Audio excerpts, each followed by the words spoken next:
이거는 내가 자식에게 물려줄 성장주의냐 아니면 내가 지금 당장 승부를 봐줄 만한 성장주냐라는 것들을 들어갈 때부터 규정 짓고 나서 들어가는 것이 저는 중요하다고 봐요. 근데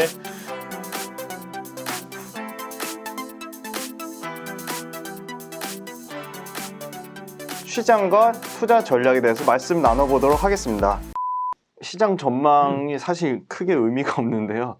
미국 시장하고 조금 별도로 한국 시장이 움직일 수 있잖아요. 그런 부분에 대해서 시장의 상대적인 우리 국내 주식시장의 상대적인 성과 측면하고 이런 한국 주식이 좀 추가로 더 어떻게 보면 미국과 별도로 분류해서 갈 수 있다면 어떠한 논리적 근거로 간다고 보시는지, 뭐 시장의 지수를 맞춰달라는 의미는 전혀 아니고요. 어떤 방향성, 그리고 그 방향성에 대한 논리적 근거에 대해서 좀 설명을 부탁드리겠습니다. 뭐 앞서도 제가 말씀드렸던 것처럼 전략을 수립하고 전망하는 데 있어서는 상당히 단순하고 심플한 기준을 갖고 계시는 것이 중요하다는 말씀을 드렸기 때문에 저도 연간 전망을 쓰면서는 그 내용을 기초해서 조금 설명을 많이 드렸었거든요. 그래서 우리 경제와 주식시장이 레벨업 되기 위한 어떤 선결 조건, 절대적인 기준으로 제가 888 이 세 가지 조건을 여러 방송에서 이미 제안을 드렸는데 업데이트 차원에서 말씀을 드리면 벌써 하나가 왔어요. 삼성전자 오늘 네. 8만 원을 삼성전자 8만 원이 와버렸기 때문에 뭐 우선은 벌써 하나 조건이 지켜졌다라고 말씀을 드리겠고, 그리고 거시적인 측면의 기준에서는 수출이나 중국 성장률 8% 성장 이런 거시 모멘텀에 대한 레벨업 이것도 상당히 신뢰가 높다. 지금까지 나오는 그 월간 단위의 데이터만 놓고 보더라도 신뢰감이 상당히 높다라고 저는 생각을 하고 있고요. 마지막으로 이제 수급도 이제 무시할 수는 없다라는 거죠. 예전에는 저는 개인적으로 수급을 예측하거나 이런 거를 극히 조금 배제해 왔었거든요. 왜냐하면 수급이라는 것이 어떤 본질 가치를 결정지을 수는 없다라는 거죠. 항상 얘기하는 부분이 뭐 외국인이 사주는 아니면 뭐 기관이 사주는 이런 내용을 가지고 우리 기업의 미래 현금 흐름이나 영업 흐름을 예상할 수 있는 내용이 하나도 없는 거거든요. 근데 우리 현재 주식시장이 어느 정도 디스카운트가 해소되고 프리미엄 단계로 가기 위해서 필요한 선결 조건 중에 하나가 바로 그 국내의 유동성 측면에 있었었다라면은 그 측면에 고객 예탁금 80조 원이다라는 부분도 해결돼야 될 부분이다라고 보고 있습니다. 그래서 올해 지금 연말장세가 이런 흐름을 보여왔었던 만큼 그 힘을 얼마나 실어줄 수 있느냐가 상당히 중요한 부분이 될 것 같고요. 또 한편으로는 여러 방송에서 말씀을 드렸지만은 지금 예탁금이 60조 원인데 20조 더 들어온다 이런 말씀드리는 게 아니거든요. 여기에서 뭐 외국인이 10조만 사주면 개인 예탁금은 70조가 될 거고요. 외국인이 20조 사주면 예탁금은 그 순간 80조가 되겠죠. 그래서 왜냐하면 돈이 아무데도 갈 데가 없다 현재. 그래서 그 환경에 대한 조건들만 놓고 본다라면 꼭 미국 시장을 꼭 매일 아침에 체크를 안 하신다 하더라도 우리 시장에 가지고 있는 어떤 고유의 투자 매력을 충분히 느낄 수 있는 그 조건이 지금 말씀드렸었던 요 세 가지만으로도 충분히 신뢰할 수 있는 측면 등이 있다라고 말씀드릴 수 있을 것 같아요. 그 수급 관련해 가지고 부동산을 보시는 분들도 많이 이제 주식으로 굉장히 활발하게 좀 전환이 되고 있는데, 부동산은 이제 정책적으로 계속 규제의 이슈에 계속 물려 있고, 그럼 이런 부동산 대비 상대적인 매력도가 높은 주식에 대한 그 기존에 안 하던 분들의 수급의 연속성에 대해서는 어떻게 판단하고 계세요? 뭐 이도 역시 이제 기자분들이 많이 물어보시던 내용이고, 그리고 또 저는 개인적으로 요 자료 내용에도 그 부분이 있어요. 그러니까 왜냐하면 우리 지난 16년도, 17년도, 19년도까지 월간 서울 아파트 거래 총액이 엄청나게 급증했었거든요. 뭐 부동산에 대한 투자가 선행적으로 있어 왔었기 때문에. 근데 문제는 그 해당되는 기간에 동시에 엄청난 규제가 줄기차게 나왔죠. 그래서 문제는 항상 그런 거래가 제가 그 수급에 대한 부분에서 언급한 부분 중에 하나가 우리나라 부동자금이나 그 광의 통화가 늘어나던 시기에 그 선행적인 시그널을 보이게 되면 서울의 주택 가격 상승이 둔화되기 시작하면은 유동성이 막 늘어나요. 그러니까 왜 그런 현상이 늘어나냐면 가격을 억제하기 위해서 여러 가지 정책이 나온다는 얘기거든요. 그렇게 되면 그 부동산 가격이라는 거는 사자와 팔자가 계속 반복을 해야 되는데 갑자기 사자도 막고 팔자를 막아버리게 되면 이 돈들이 갑자기 어디 갈 데가 없어져 버리는 거예요. 그러다 보면 그 돈들이 부동화되는 현상이 나타나면서 단기성 자금으로 가다 보니까 광의통화가 막 늘어나는 현상이 나타나요. 근데 그 광의통화가 늘어나면 그때부터 주식시장이 들썩이기 시작을 합니다. 근데 이 내용 때문에 부동산을 규제하면은 주식시장이 좋아진다. 이 얘기를 조금 좀 쉽게 해석하는 경향들이 나오게 되는데 저는 개인적으로 주식할 돈이나 부동산 할 돈은 서로 다르다라고 저는 생각을 하거든요. 우리가 뭐 옷 살 돈하고 자동차 살 돈은 다르지 않습니까? 그래서 저는 개인적으로 꼭 그런 의미에서 판단하고 있지는 않고 대신 이제 이런 자산 시장에서 나타나게 되는 어떤 그 변화에 서로를 교차시키기 위한 어떤 투자자들의 상당히 그 빠른 대응, 그 변화가 현재 주식시장의 붐을 더 빠른 그 속도를 높여주고 있지 않은가 그런 의미 정도에서만 지금 판단하고 있습니다. 제가 센터장님 그 뭐 거의 강의 듣다시피 해가지고 열심히 필기를 하느라고 눈을 잘 못 마주치겠으니까 좀 이해를 부탁드리겠습니다. 다음 질문 드리겠습니다. 역시 3월달 폭락장에 들어온 스마트한 개미들이 뭐 시장을 떠받쳤다고 해도 뭐 과언이 아닌데요. 이런 부분에 수급의 연속성이 있다고 보시는지, 그리고 만약에 개인 투자자들이 수급 상황이 다소 악화된다면 아까도 말씀드렸지만 11월 달에 외국인의 그 순매수세에 대해서는 어떻게 보면 크게 의미를 부여하기는 좀 어렵다 그렇게 말씀을 해주셨는데, 만약에 이 개인 투자자들의 수급에 어떤 뭐 정체 구간이 온다든지 개인 투자자들 수급상에 요새 스마트하니까 또 고점이라고 팔 수 있잖아요. 그러면 그런 부분을 어떻게 좀 수급의 공백에 대해서 어떻게 메꿔질 수 있고, 당연히 사주는 주체가 있어야 되는데 이런 부분에 관련해서 좀 말씀 부탁드릴게요. 우선은 지금 우리가 투자에 있어서의 붐이다. 그러니까 상당히 투자가 활성화되어 있는 시대에 살게 되었다라는 것들을 먼저 말씀을 드리고 싶어요. 그렇게 된다면 그 시장에 존재하는 그 투자자들에 대한 밸런스가 그렇게 쉽게 바뀌지는 않는다라고 보거든요. 아까도 제가 뭐 여러 리셋 관련된 부분도 말씀을 드렸고, 지금 어느 나라나 동등한 성장에 대한 기회를 갖고 있다라고 말씀을 드렸었기 때문에 요즘 경제를 우리가 빗대어서 설명을 하게 되면 뭐 춘추전국 시대다, 우리가 이런 표현 많이 쓰잖아요. 그러면 사실 그런 춘추전국 시대에 뭐 우리가 뭐 춘추전국까지는 안 가고 그냥 삼국시대라고 얘기를 하면 그 삼국에 대한 균형을 갖게끔 만든 사람들의 밸런스가 그렇게 쉽게 안 바뀌어요. 갑자기 어느 정도의 삼국이라는 표현이 우리가 이렇게 정의가 내려졌다라는 얘기는 이들 사이의 힘의 균형이 어느 정도 이어진 상황이다라 보면 됩니다. 그런데 이제 거기다 대고 갑자기 이제 사람들은 누가 갑자기 더 강해졌을 때 아니면 갑자기 훅 빠졌을 때 이거를 자꾸 얘기를 하게 되는 거거든요. 그러니까 우리가 삼국지에서 뭐 여포나 관우 그리고 뭐 정확히 지금 이름들은 다 생각나지 않았지만 셋이서 붙었는데 여기서 갑자기 누가 하나 그냥 완전히 붕괴된다라고 볼 수 있는 건 아니거든요. 그래서 이렇게 장을 겨루는 기간에는 그냥 당분간은 밸런스가 유지된다라고 보시는 부분이 맞습니다. 그리고 조금 힘에 밀린다라고 하는 측이 패배자라고 볼 수는 없는 거거든요.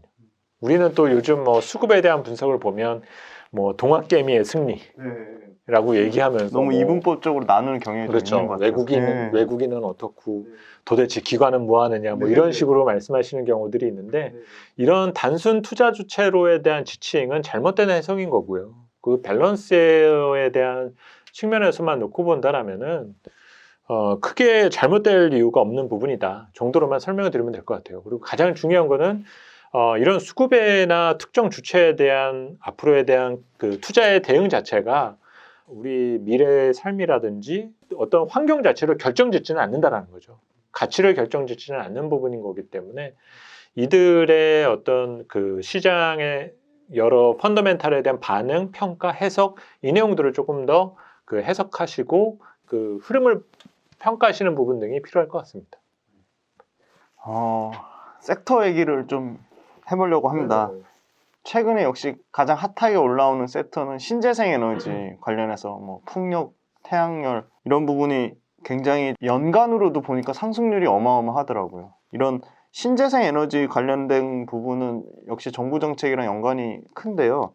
이런 최근에 핫하게 올라온 신재생 에너지 그리고 뭐 최근에 반도체도 강한데 이런 섹터 관점에서 최근에 올라온 업종들이 추가 상승의 여력이 더 남아 있다고 보시는지 아니면 그 추가 상승의 근거를 또 어디서 보시는지 그리고 센터장님이 그냥 개인적으로 보시기에 더 앞으로 유망하다고 보시는 종목 말고 산업으로 좀 얘기를 해주시고 그걸 밸류에이션 측면에서도 좀 설명을 부탁드릴게요. 네, 우선은 최근 연간 전망에서 제가 제안한 부분도 성장주에 대한 바벨 전략과 그리고 경기 민감주에 대한 추가 전략으로 설명을 드리고 있어요. 그래서 우리가 흔히 바벨 전략이다라고 하면은 성향이 다른 것들을 양대 축에다 놓고 같이 가져가 보자 하는 전략이지 않습니까? 여기에서 이제 지속성이 있는 것과 그렇지 않은 것들을 선별하기만 하면 된다라는 부분인 건데 성장주의 바벨 전략이다라고 하면 우리가 흔히 말하는 실적에 나오는 성장주와 그렇지 않은 성장주에 대한 구분이 필요하다라는 거죠. 그러면 지금 여기에서 우리가 말하는 흔한 고퍼 주식들 이거에 해당된다라고 우리가 볼 수 있는 거는 대표적인 거는 먼저 바이오겠고요.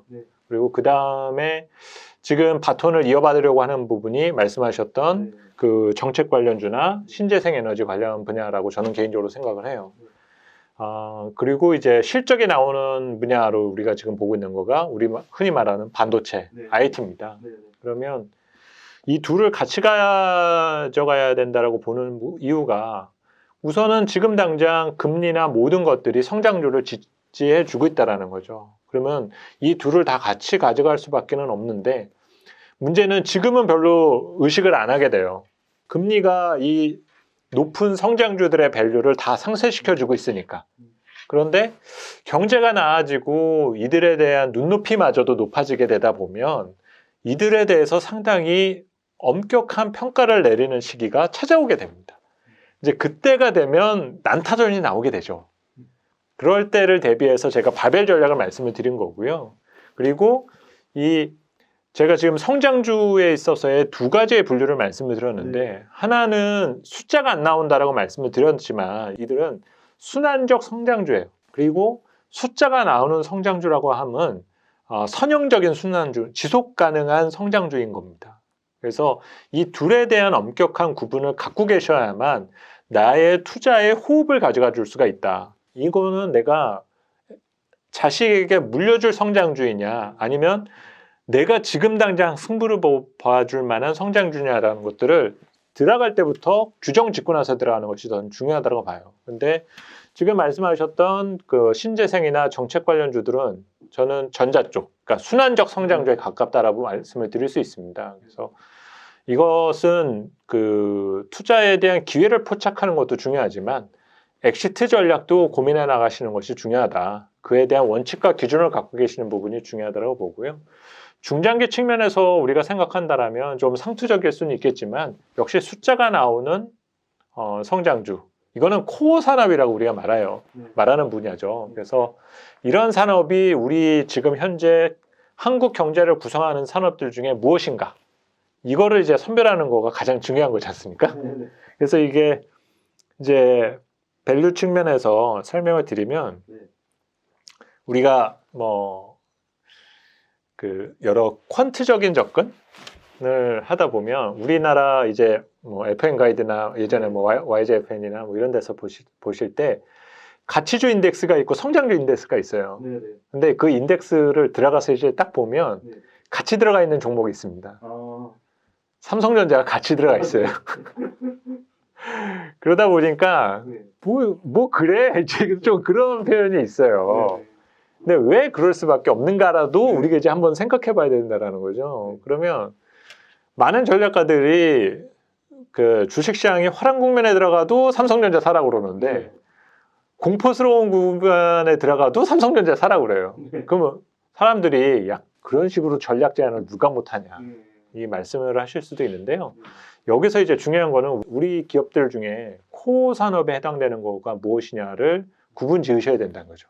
그러면 코어 산업이다라는 거는 경제나 숫자 논리를 벗어나서 우리 다음 세대를 위해서 꼭 살려놔야 되는 산업과 기업은 무엇인가? 이것이 가장 핵심적인 분야가 될 수가 있다라는 겁니다. 그리고 이거를 매년 등장하진 않아요. 여기에 해당되는 기업들을 이렇게 찾으실 수 있는 방법은 1년에 한 번 정도 뭐 포춘 500이라든지 이런 데 나오는 기업들을 보시면은요. 우리나라 기업은 3개, 4개 정도밖에 안 들어가 있습니다. 그 기업들이 바로 코어 산업, 코어 기업들입니다. 그리고 이런 기업들은 꾸준히 투자를 한다라고 가정했었을 때 수익에 대한 확률이 상당히 높은 분야라고 보실 수가 있어요. 그래서